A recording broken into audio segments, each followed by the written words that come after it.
around lines, horizontal lines, other than the x-axis. So there's going to be some more, setup things that we have to write down. I'm going to try to kind of show you a picture of what this could look like so you really see what's happening. We're revolving around a horizontal line other than the x-axis. The part 5 of this section, we're going to revolve around vertical lines other than the y-axis. Okie dokie, so I've got some stuff for you here. Probably Wednesday of next week, we'll be ready for a 6-2 quiz. Just going a little bit at a time here. Now, the rule starts out by saying when you revolve around a horizontal line other than the x-axis, here we go. Now actually, the first few things I put up here will be the very same thing that you were doing when you revolved around the x-axis. So some of this will sound familiar. You're going to integrate with respect to x. That's the same. If you revolve around the x-axis, you want to integrate with respect to x. So just a couple reminders about that. You want y equals out front, which it usually already is. The function needs y equals out front. And again, this is just some reminders about integrating with respect to x. A should be the left x value, just like usual. And B is the right x value. A is the left and B is the right. Okay, so all of that is the same. Now we're going to kind of get into what's a little bit different here.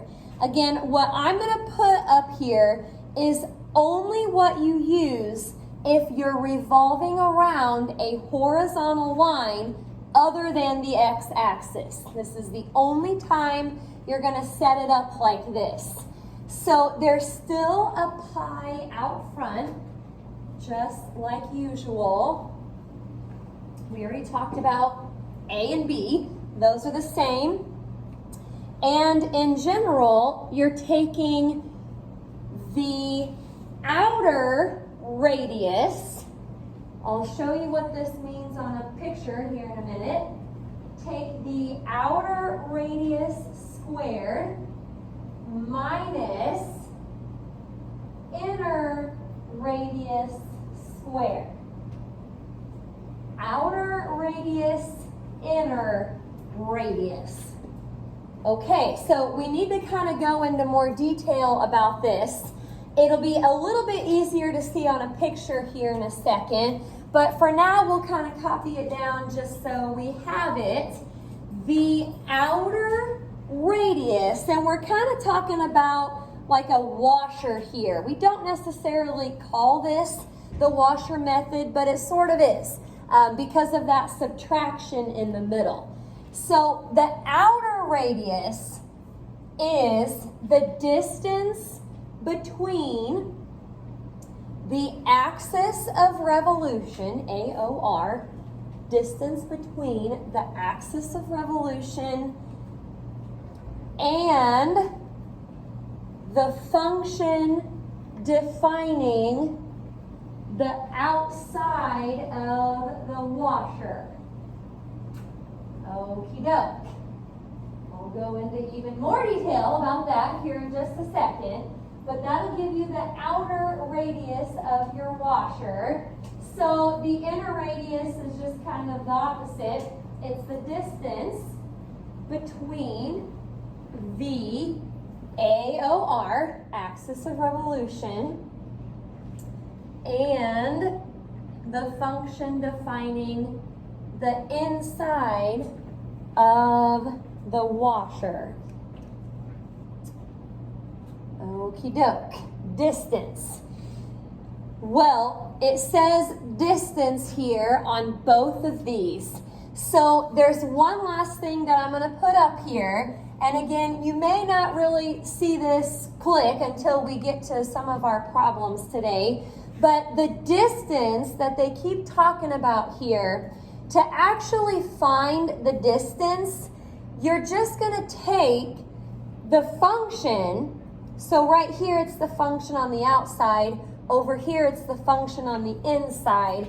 But it's the function minus the axis of revolution. That's going to go in for both of those, outer radius and inner.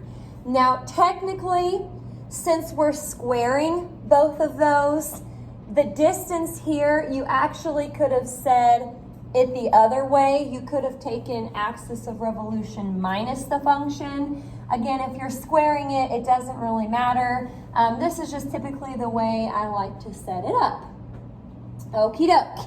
A lot of info there. So the next thing I'll show you is just kind of a visual of just an example of what this could look like. There's a lot of different ways this could look. But if you want to copy this down, you can. You don't necessarily have to. So I've got the bounded region right in here. And we're not revolving around the x-axis, but we're revolving around a horizontal axis of revolution. So still, this is important, still the rectangle needs to be perpendicular to the axis of revolution. So it still needs to be vertical in a time like this. But basically what's going to happen is, if you imagine this rectangle right here spinning, we're not going this way like we usually do. If you take that and spin it around this axis of revolution, look at what's going to happen. This part down here, if you spin it around that axis of revolution, that's going to form the outside of the washer. It's important that you see this so you know how to set it up. And then I'll get some stuff printed for you here in just a little bit, Elaine. If you spin it again, this you can kind of imagine is going to form the inside of the washer. You really have to picture that because you can't switch this order around. You can't have inner radius squared minus outer. Basically what's happening here is if you take the distance from this function to the axis, subtract the distance from this function to the axis, that's what's giving you what you need, the part in the middle.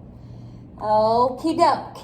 So, a little tricky here, but we'll try, I don't know, I think a couple examples here.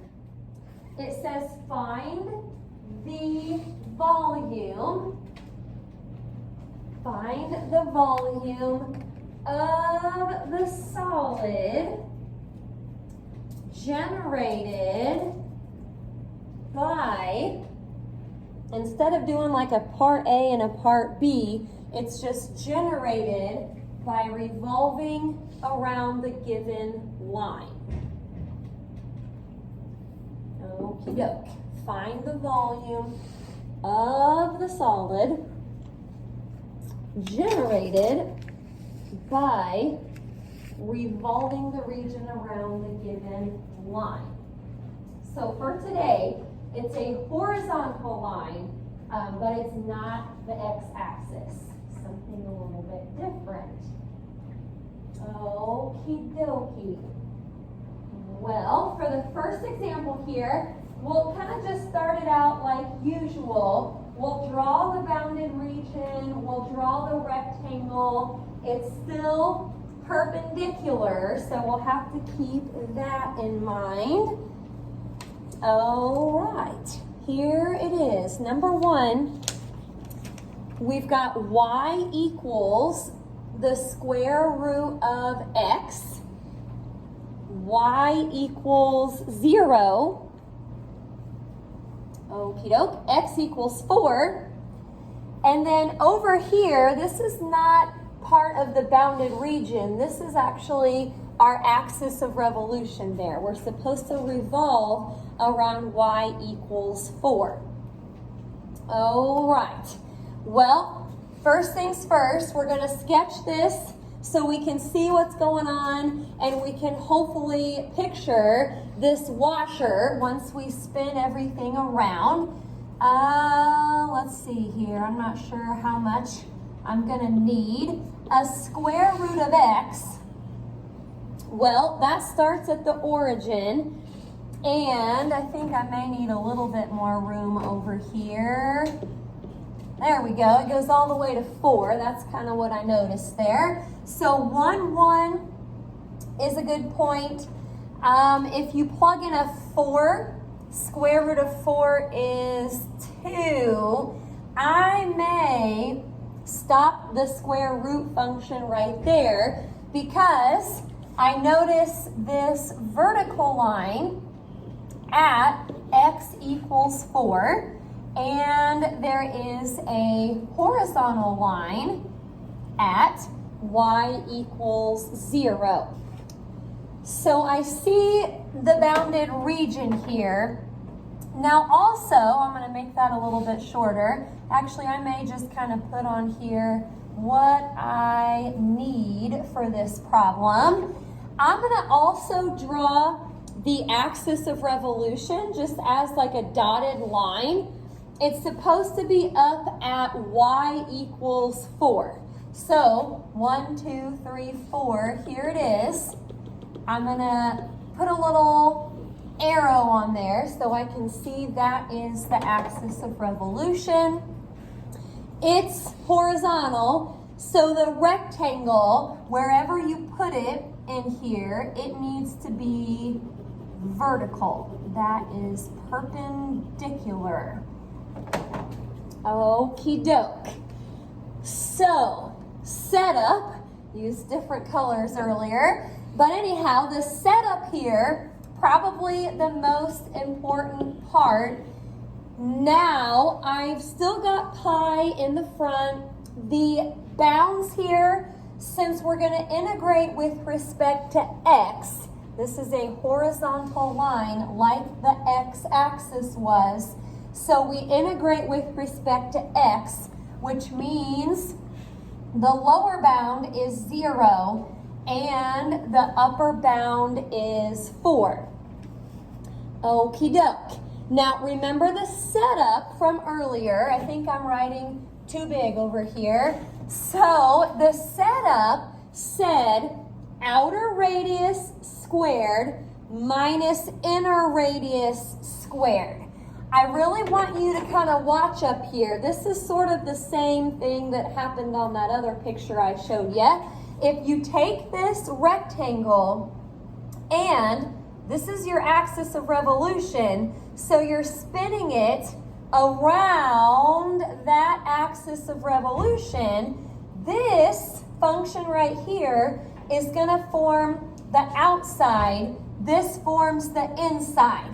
Now the catch is you can't just plug in the function.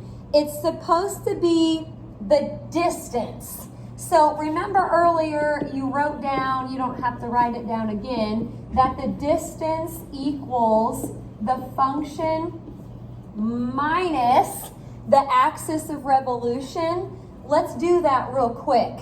For the outer radius, you're taking the function that forms the outside, which I guess here would just be 0. That's the function forming the outside. And you're supposed to subtract the axis of revolution, which is 4. So that right there is the outer radius squared. Now, inner radius squared. Again, you can't just take the function. You need the distance. Distance between the function and the axis of revolution. So, what forms the inside is this little guy right here. So to plug in the distance, we're going to take the function minus axis of revolution. So that's going to be a square root of x minus 4 squared. I know the setup at first is a little bit weird, but what's kind of nice about these is you're always subtracting the axis of revolution. So the minus 4 should be there with both of those. So if you can just kind of remember that, for the first part, plug in the function that forms the outside. For the second part, plug in the function that forms the inside. Okie doke. Any questions about how we got that set up? Alrighty, well here we go. I'm gonna go ahead and do this part. 0 minus 4 is negative 4. Negative 4 squared is 16. Now, I'm supposed to subtract whatever this is. Now, square root of x minus 4 squared, I'm going to come down here and FOIL that out. It is a binomial squared, so we're going to have to FOIL real quick. Okie doke, here we go. Square root of x times square root of x is just x. The outer terms, square root of x times negative 4, that is a negative 4 square root of x. You get another negative 4 square root of x from the inside part. So actually those will turn into a negative 8 square root of x. And then negative 4 times negative 4 is a positive 16. Be careful with the subtraction because we're supposed to take this 16 and subtract the entire x minus 8 square root of x plus 16. Okie doke. Let me distribute the negative there real quick. Actually, once you distribute the negative, this is going to turn into a negative 16. So the 16s will drop out and you just have a negative x plus, be careful, plus 8 square root of x. That's what we have to integrate. Okie doke. Keep the pi out front. This is like an x to the first. So that would be negative x squared over 2 plus, now we may want to think of this as 8x to the 1/2 power. So if you leave the 8 out front and then add 1 to your power, remember integration you have to add, that would be like adding 2 over 2, which makes it 3 over 2. Now I'll go ahead and make this look a little bit better. You can do this now or in the next step, but by the time you flip this fraction, think of that 8 over 1. Take 8 over 1 times 2 over 3, and that should turn into a 16/3 x to the 3/2. I kind of put the 16/3 in the same fraction. You can have it out front if you'd rather do it that way. Okie doke. So the lower bound here, the second part looks like it's just going to be 0. So we'll just plug in the 4. I'm going to get a negative 8. 4 squared is 16. Divide that by 2. That's negative 8. Now for the second part, make sure you do your exponent before you multiply. 4 to the 3/2 power is 8. So I'm taking 8 times 16 and then divided by 3. I went ahead and kind of put the fraction form for that, 128 over 3. You can do a decimal. That second part would be like a 42.67-ish. So add those up. And finally, as a fraction, I've got 104 over 3 pi. As a decimal, the answer would be 34.67-ish pi. Decimals or fractions are fine. Okie doke. The only time we gotta do this is if we're revolving around a horizontal line other than the x-axis. So still integrate with respect to x, but it's function on the outside minus the AOR squared minus function that forms the inside minus AOR squared. Okie doke. Let's try one more here. Axis of revolution is actually the same, but got some different functions. Stop me along the way if you have any questions. Negative x squared plus 4, and then y equals 4, x equals 2, and what we're revolving around is again y equals 4. Okie dokie.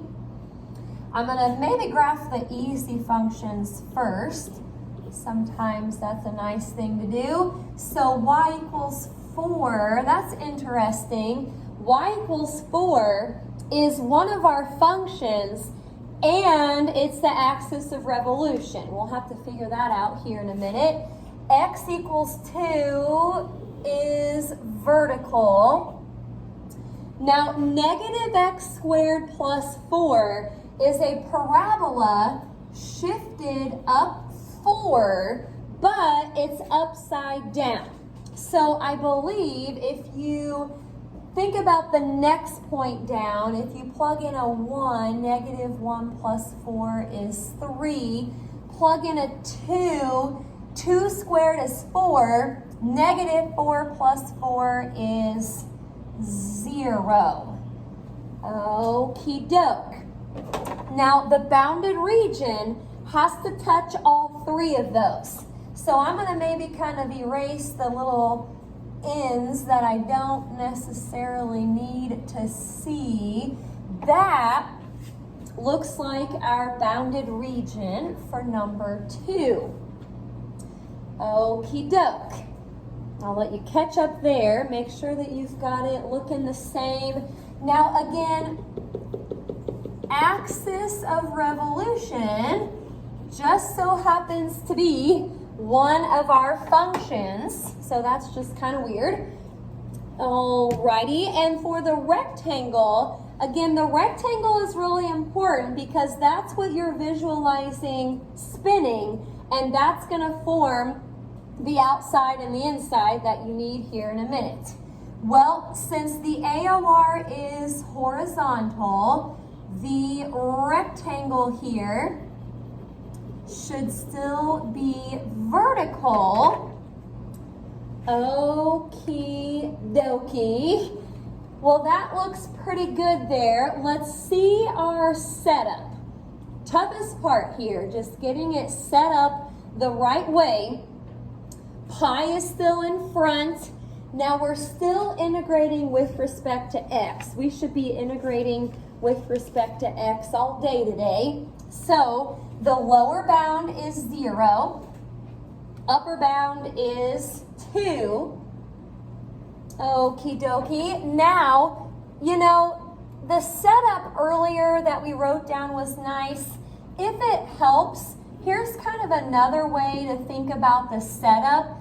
You're going to take for the outer radius, it's basically the outside function, and by that I mean the function that forms the outside of the washer minus the AOR. and then inside function, whatever forms the inside minus the AOR. That's kind of what we're working with here.